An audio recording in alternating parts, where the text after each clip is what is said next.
First and foremost DEO కేవీఎన్ Kumar గారికి, MLA Vijayasri గారికి, NEO Muniratnam గారికి, అండ్ చాలా మెయిన్గా ఇక్కడ ఉన్న టీచర్స్ రాంబాబు గారికి, రాధా గారికి, పద్మ గారికి, సరిత గారికి ఫస్ట్ మీకు థ్యాంక్ యూ చెప్పుకోవాలి. మీరు మీ టైంని బడికి ఇస్తూ ఫస్ట్ క్లాస్ నుంచి 5వ క్లాస్ వరకు ఉన్న ఈ బడి నేను పక్కనే పెరిగానండి. అమ్మమ్మోళ్ళు ఊరిది తెలియని వాళ్ళకి 2 ఇల్లు తర్వాత అమ్మమ్మ వాళ్ళ ఇల్లు ఉండేది. మాకు టైం ఎలా తెలిసేదంటే ఈ బడిలో బయట నుంచి ఒక గంట ఉండేది. ఆ గంట కొట్టినప్పుడు మాకు టైం ఏంటో తెలిసేది అనమాట. మేము టీచర్ చేంజ్ ద్వారా ఇప్పుడు 300 స్కూల్స్ పైగా మేము స్మార్ట్ క్లాస్ రూమ్స్ చేసాం. లాస్ట్ ఇయర్ తిరుపతిలో చేయడం అయింది, మోదుగులపాలెంకి వెళ్ళి చేసాం. మా తాతగారు నేర్పించిన బడిలో ఏంటో అంటే మనం ఒక ప్రాంతానికి వెళ్ళాక అక్కడ చేయగలుగుతామని అనుకొని మన రూట్స్ ఏంటో మనం మర్చిపోతూ ఉంటాం.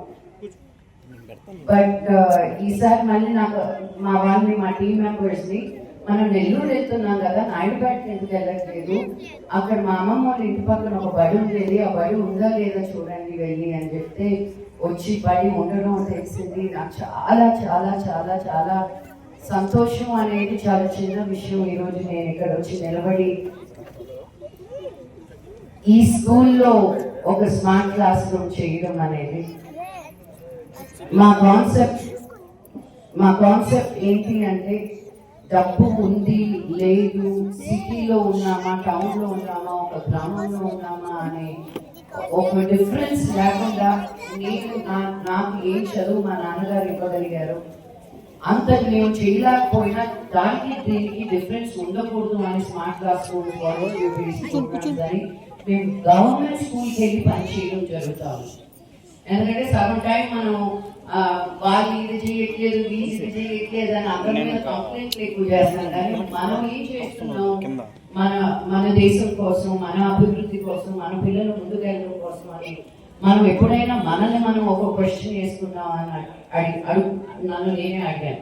అలా అడిగినప్పుడు లేదే కూర్చొని ఎవరు తప్పు చేస్తున్నారో అది ఈజీగా చెప్పగలుగుతున్నాం. కానీ మనం ఏమి మంచి చేయగలం అని మనం ఒకసారి ఆలోచిస్తే చాలా చేయగలుగుతామండి.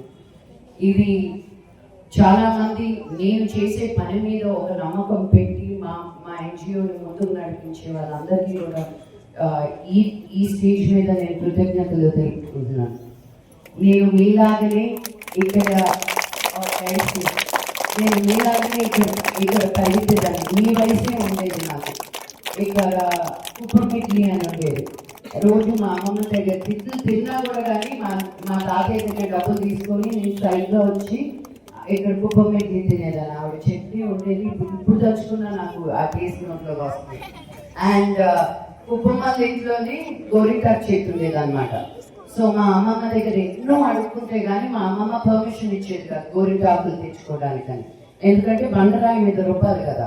సో అది రుబ్బితే ఇంకా రోజంతా దాని మీద ఇంకేం రుబ్బించేది కాదు అమ్మమ్మ. ఎందుకంటే అది మంచిది కాదు, గోరింటాకు రుబ్బాక ఇంకేం రుబ్బకూడదు, అది ఇంకా ఎక్స్ట్రా క్లీనింగ్ చేయాలి అని.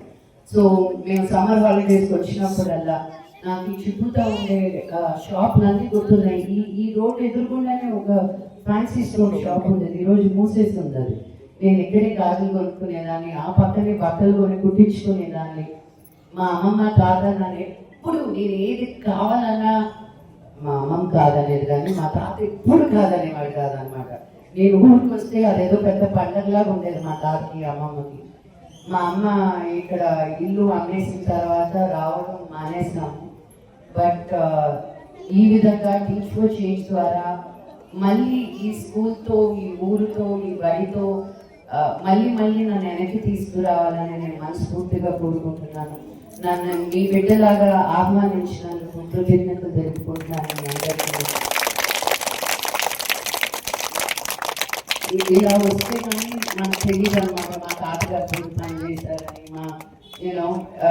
నన్ను ఎత్తుకొని పెంచారని లక్ష్మీనారాయణ గారు.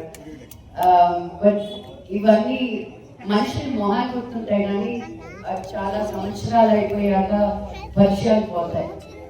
కానీ నాకు కొద్ది తెలిసింది ఏంటి అంటే మనం ఎక్కడి నుంచి వచ్చాం, ఎలా వచ్చాం.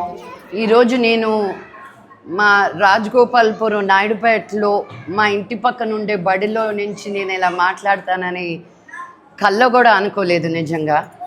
కానీ ఈరోజు ఇక్కడికి రావడం, మా ఎన్జిఓ టీచ్ ఫర్ చేంజ్ ద్వారా ఒక స్మార్ట్ క్లాస్ రూమ్ తయారు చేయడం, ఆ క్లాస్ రూమ్లోనే ఉన్నాం, మీకే కనిపిస్తూ ఉంటుంది. సో మేము ఏం చేస్తామంటే గవర్నమెంట్ స్కూల్కి వచ్చి ఇప్పుడున్న టెక్నాలజీ ద్వారా వాళ్ళకి ప్రైవేట్ స్కూల్కి వెళ్ళే పిల్లలకి ఏ తేడా ఉండకూడదు అని చెప్పి కరిక్యులం ద్వారా ఇక్కడున్న టీచర్స్, గవర్నమెంట్ స్కూల్ టీచర్స్కి మేము ట్రైనింగ్ ఇప్పించడం కూడా